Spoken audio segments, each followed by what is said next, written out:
এই মুহূর্তে গুরুত্বপূর্ণ নসিহত পেশ করিবেন আমাদের অত্র মাতোয়াইলের নক্ষত্র মাতোয়াইল কেন্দ্রীয় কবরস্থান মসজিদের সম্মানিত মুফতি সাহেব মুফতি নাহিদুর রহমান মিয়া।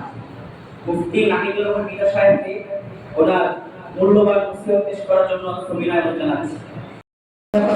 আমার অনুসরণীয়, আমার ফলো করার বিষয় হলো আমি তাকে অনুসরণ করব, আমি তাকে দেখব তিনি হলেন কে মুহাম্মদুর রাসূলুল্লাহ সাল্লাল্লাহু আলাইহি ওয়াসাল্লাম।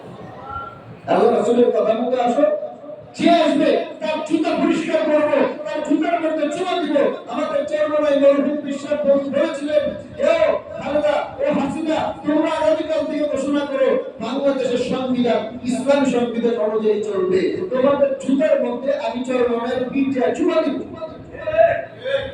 মারা গেছে, আমি ছিলাম শুনছি। ইসলামের জন্য যতক্ষণ যে কাজ করবে সে আমার, যখন ইসলামের বাইরে কাজ করবে তখন সে আমার না। এটা ইসলাম। এই ইসলাম যদি যুবকরা আসতো এখানে, যদি আমরা বুঝতে পারতাম আমাদের অন্তত আকীদা বিশ্বাস ধারণা অন্তত ঠিক হতো। আল্লাহ আমাদেরকে বুঝবার আমাদের তৌফিক দান করেন। সাদ আমের আল জুহানি একজন সাহাবী, উনি একদিন তারা ওমর রাদিয়াল্লাহু তাআলা নিয়ে মিটিং করেছিল। বলে আপনাদের কারোর কোনো কথা বলছেন? উনি দাঁড়ায় বলে, তুমি যে দেশ চালাচ্ছ এই ব্যাপারে তুমি আল্লাহকে ভয় করো। বলেন না সুবহানাল্লাহ। উনি পুরা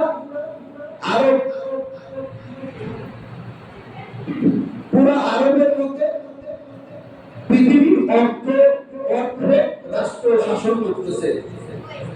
পৃথিবীর অর্ধেক রাষ্ট্র শাসন করতেছে কে? আমিরুল মুমিনিন হযরত ওমর রাদিয়াল্লাহু আনহু, একজন মামুলি সাহাবী। তিনি দাঁড়ায় বলতেছে, তুমি শাসন কার্যের বেলায় কারে ভয় করো? আল্লাহকে ভয় করো। তুমি যে বিচার করতেছো, তুমি যে ফান্ডিং করতেছো, তুমি যে দেশ চালাইতেছো, এর মধ্যে তুমি আল্লাহকে ভয় করো। একটু আল্লাহর রাস্তায় একটু দিলটা খুলে শুনে, একটু কথাগুলো দিলটা খুলে শুনে। একটা পৃথিবীর অর্ধেক রাষ্ট্রের পরিচালককে একজন সাধারণ জনগণ প্রশ্ন করতেছে, খবরটা হলো আল্লাহর ব্যাপারে ভয় করো। আর আমরা রাষ্ট্র চালাই না, চামচামি করি, তারপরে তাদের বিরুদ্ধে কথা বলে যায়। ঠিক না বেশি চামচা, এই চামচাগুলো কথা বলে গায়ে লাগে। আর রাষ্ট্রপ্রধানকে বলতেছে, পৃথিবীর অর্ধেক রাষ্ট্রের মালিক তাকে বলতেছে আল্লাহর ভয় করে রাষ্ট্র চালাও। সাঈদ বিন আমের আল জুহানি, আল্লাহর ব্যাপারে ভয় করো, কাল হাসরের ময়দানে তোমার প্রত্যেকটা বিষয়ে জিজ্ঞাসা করা হবে। তুমি কিভাবে রাষ্ট্র পরিচালনা করতেছো সবগুলো বিষয়ে তোমাকে প্রশ্ন করা হবে।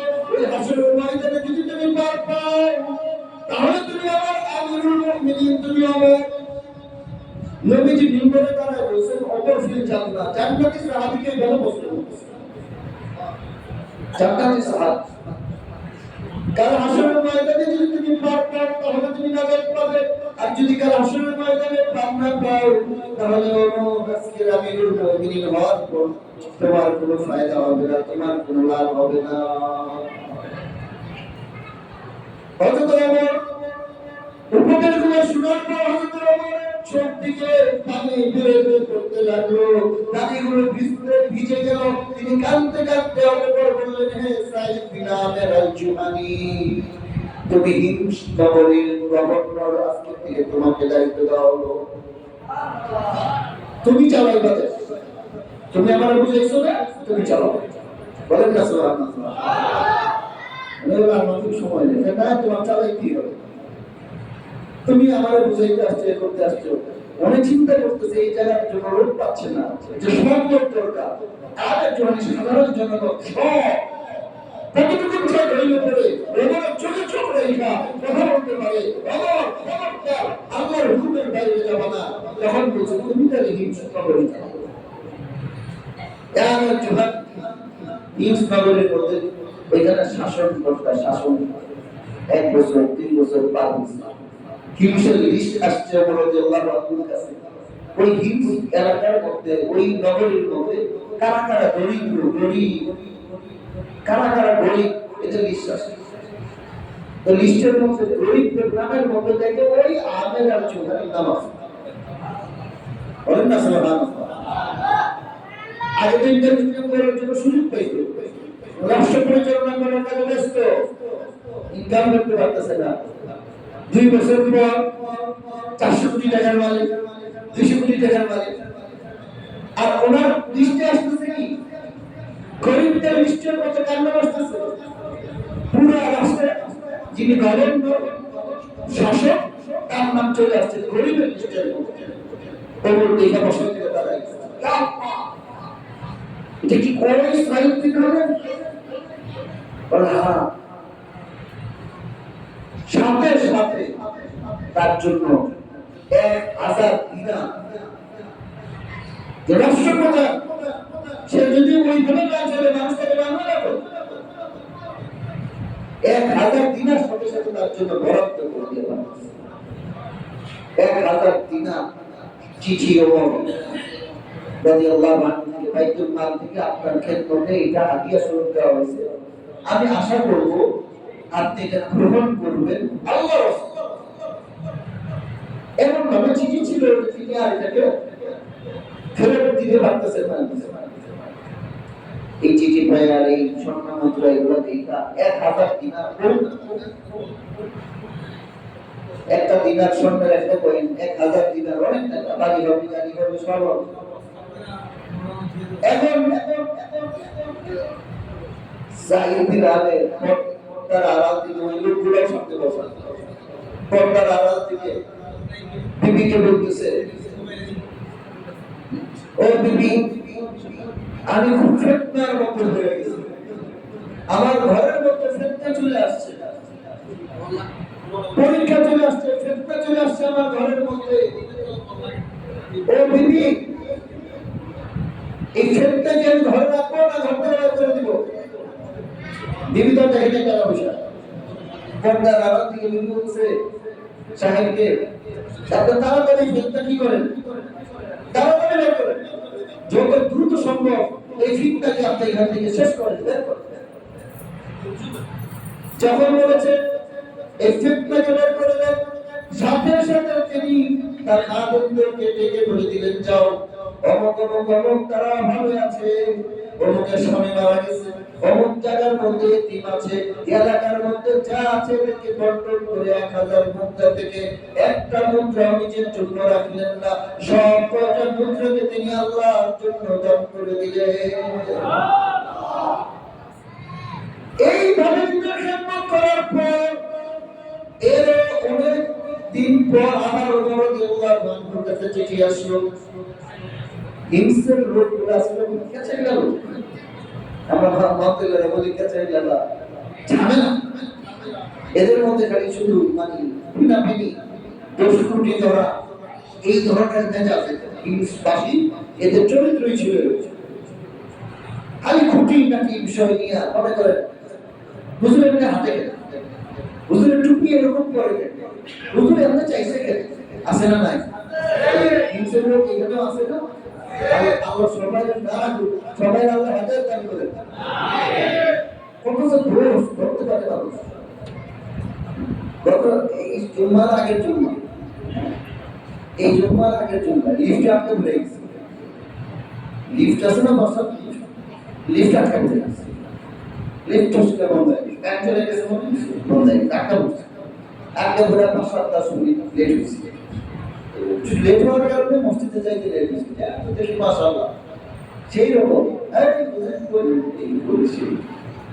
এই আজকে বললাম এই বুঝতে কারো বলিও আর হুজুর লিফট আটকে গেছে এমনি গেছে, এটা বললে তো আপনি আর আগে বের হবেন। আমিও তো কর্মী চালাই, আমার 4টা মাদ্রাসা আমিও তো চালাই, জানি তো কি হবে যারা চালায়। তা আপনি আরো বেশি আগে বেরোবেন যাতে লিফট আটকে না আমার টাইম ঠিক থাকে, এটাই বলি। তো যাই হোক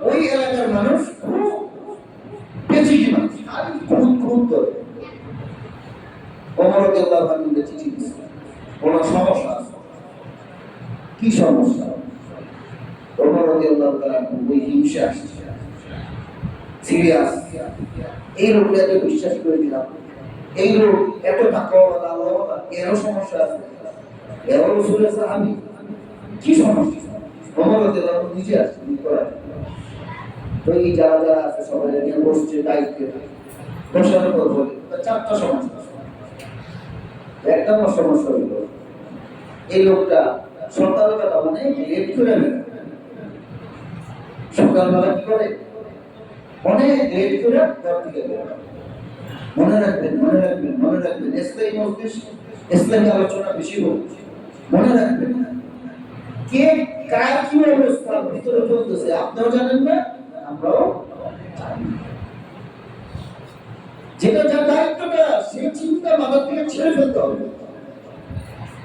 আপনার জিম্মা, আপনার ছেলে আছে, মেয়ে আছে, আপনার বিবি আছে, তাদের নিয়ে আপনি ভাবেন ঠিক আছে। আরেকজনের ভাই ওই বাড়ির ফ্ল্যাটের মালিক রাত 2টা বাজে ঘরে ঢুকে 2টা বাজে পত্রিকা আসে, এই যে চিন্তা এগুলা জায়েজ না। এই যে কোন ধারণা জায়েজ না, এইখানে দায়ী করছে অনেক দেরি করে একদম 10টা 11টা বাজে ঘর থেকে বেরোয়, দেশ চালায় লক্ষ্য নেই। এই তখন ওমর রাদিয়াল্লাহু আনহু প্রশ্ন করলেন, হুজুর আপনি কি আসলে 10টা 11টা বাজে ঘর থেকে বের হন? আমাদের সাথে এইবার আগের যুগে উনি বলতেছেন, চোখের পানি ফেলাচ্ছে, উনি বলতেছে আমি চাইছিলাম না মৃত্যু পর্যন্ত আমার এই গোপন রহস্য আমি কাউকে বলবো, কিন্তু আজকে ভাবতে হইলাম হে আমিরুল মুমিনিন, আমার ঘরে কাজ করার মতো কোনো খাদেম না, এই আটা রুটি সব আমার বানাইতে হয়, ফ্যামিলি বিবি অসুস্থ, তার খাবার আমার তৈরি করতে হয়, এই জন্য আমার কি দেরি হয়, সব ঘরের কাজ গুছিয়ে তারপরে আমার ঘর থেকে বের হইতে হয়। আমি চাইছিলাম এই কাজটা শুধুমাত্র আল্লাহর জন্য হতে, যাতে কার হাসরের ময়দানে আল্লাহ আমাকে মর্যাদা দেন। বলেন না সুবহানাল্লাহ। তখন ওমর রাদিয়াল্লাহু তাআলা মনে মনে শুকরিয়া আদায় করলেন, আল্লাহ শুকরিয়া, আমার যে বিশ্বাস ঠিক আছে, আমার যে আস্থা ঠিক আছে, ওরা আর কি সমস্যা করবে? আরেকজন দাঁড়ায় বলছে তোমার আরেকটা সমস্যা আছে, যাই কিছু হোক না কেন ডাক্তার বেলা ডাক দিলে ধরে। দেশের প্রধান রাত্রেবেলা সমস্যা হইতে পারে না, রাত 2টা বেলা একটু সমস্যা, হুজুর একটু বের হন, এই কাজ আছে বা ওই একটু সমস্যা আছে, মানে বলে দিনে এসো। রাতে উনি ঘর থেকে বের হয় না, এত ওনার কি বইয়ের প্রতি কি খুব আকর্ষণ কিনা আল্লাহ জানে, কোন দিকে নিচ্ছে, এই যে একটা স্বভাব। রাতের বেলা ডাক দিলে তার জীবনও পাওয়া যায়।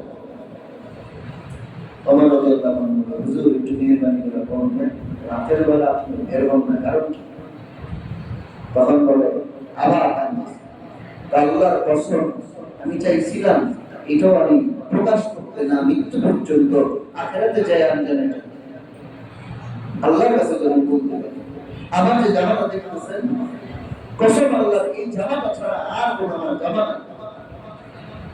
আমি সারাদিন যখন রাষ্ট্রীয় কার্যক্রম করি, ধানের গন্ধে যখন সব এগুলা ইয়া হয়ে যায়, নষ্ট হয়ে যায়, দুর্গন্ধ তৈরি হয়, রাত্রিবেলা এগুলো ধুয়ে আমি এক কাপড়ে কোনো রকম বেপনাঙ্গটা ঢেকে আমি অপেক্ষা করি এটা শুকানোর জন্য, এটা শুকাইলে আবার আমি ওটা পরিয়ে দিতে হবে। এই জন্য তখন এবার ওমর নিজেও কাঁদতেছে, আল্লাহ কারে আমি এরপরে আরেকজন গোলাপ কি সমস্যা তোমাদের বলবো, আরেকজন দাঁড়াইছে, আরেকজন দাঁড়ায় বলে হুজুর মিটিং চলতেছে, গুরুত্বপূর্ণ বিষয় চলতেছে, রাষ্ট্রীয় কাজের গুরুত্বপূর্ণ বিষয়ের মধ্যে দেখা গেছে উনি মূর্ছা যান, অজ্ঞান হয়ে পড়ে যান।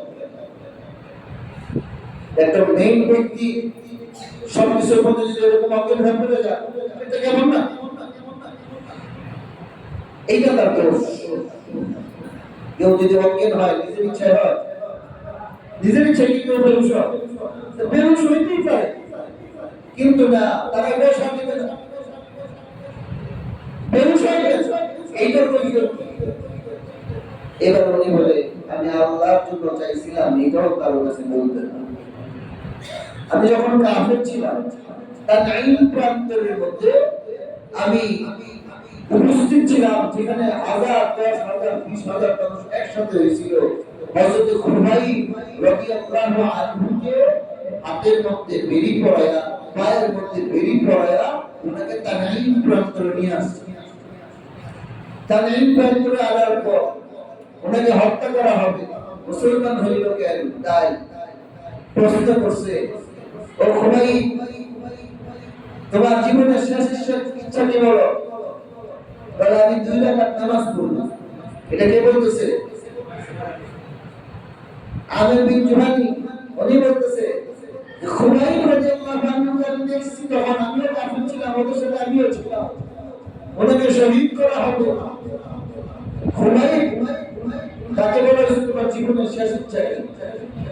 তখন খুবাইব রাদিয়াল্লাহু আনহু বলেন, আমাকে ছোট্ট করে 2 রাকাত নামাজ পড়তে দাও। তিনি দাঁড়ায় 2 রাকাত নামাজ পড়ছেন, খুব সহজ। সালাম ফিরায় বলছে, নামাজটা আমার কাছে এত মজা লাগতেছিল, মনে হয়েছিল যে আর একটু রুকু সিজদা একটু বড় বড় করি, কেরাত একটু বেশি করি।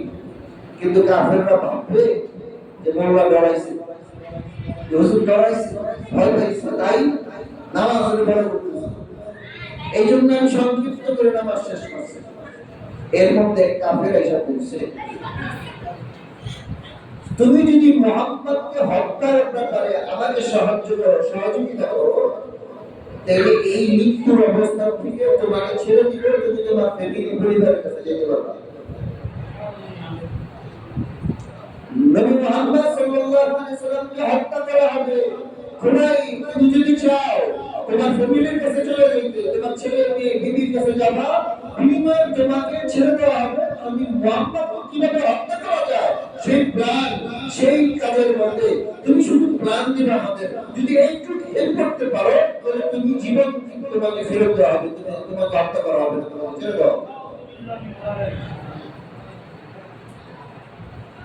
হযরত খুবাইব রাদিয়াল্লাহু আনহু বলেন, আল্লাহর নবীকে হত্যা করা তো দূরের কথা, নবীর পায়ের মধ্যে একটা কাঁটা বিঁধবে আর আমি খুবাইবের শরীরে রক্ত পড়বে, এইটা কিয়ামত হইলেও সম্ভব হবে না।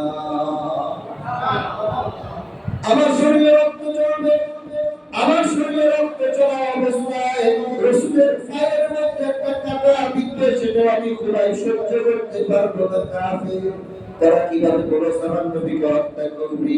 ওয়ালাস্তু বালিগিনাহু কতালু মুসলিমান আলা আই শাক্কিন কানা লিল্লাহি মাশরাঈ وذلك ذات الإله وإن يشاء يبارك على أوصاف شرك ممزع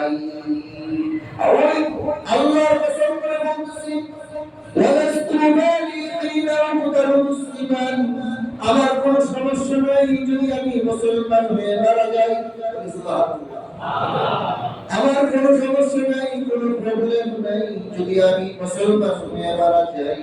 আমার খণ্ডিত প্রত্যেকটা টুকরা শরীরকে কেটে কেটে যদি তোমরা টুকরা টুকরা করে দাও, আমার প্রত্যেকটা অংশ, প্রত্যেকটা টুকরা আমি আল্লাহর জন্য উৎসর্গ করে দিলাম। আমি তো আল্লাহর জন্য উৎসর্গ। আমাকে হত্যা করে খণ্ড খণ্ড টুকরা টুকরা যদি করো, প্রত্যেকটা টুকরা আল্লাহর কসম, সব আল্লাহর জন্য উৎসর্গ করে দিলাম। এরপরে খুবাইবকে হত্যা করা হলো। খুবাইব যদি কথা শুনে যে আমার শরীরের প্রত্যেকটা টুকরা আল্লাহর জন্য উৎসর্গ, তাকে হত্যা করার পর তাকে এরকম কুচু কাটা করা হয়েছে, টুকরা টুকরা করা হয়েছে। তাদের উদ্দেশ্য ছিল এগুলাকে নিয়ে তারা খেলা করবে, মাথার খুঁড়িকে তারা ফুটবল বানাবে, শরীরের হাড়কে অপমান করবে।